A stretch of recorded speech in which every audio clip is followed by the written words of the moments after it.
అర్జున, ఎట్టివానికైనను మనస్సును నిశ్చలముగా నిల్పుట దుస్సాధ్యమే. అయినను దానిని అభ్యాస వైరాగ్యముల చేత నిరోధింపవచ్చును.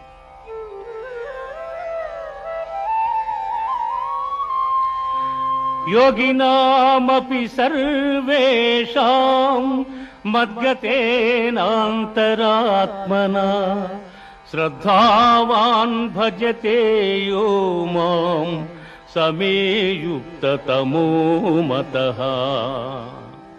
అర్జున, పరిపూర్ణమైన విశ్వాసముతో నన్ను ఆశ్రయించి వినయముతో ఎవరు సేవించి భజింతురో వారు సమస్త యోగులలో ఉత్తములు.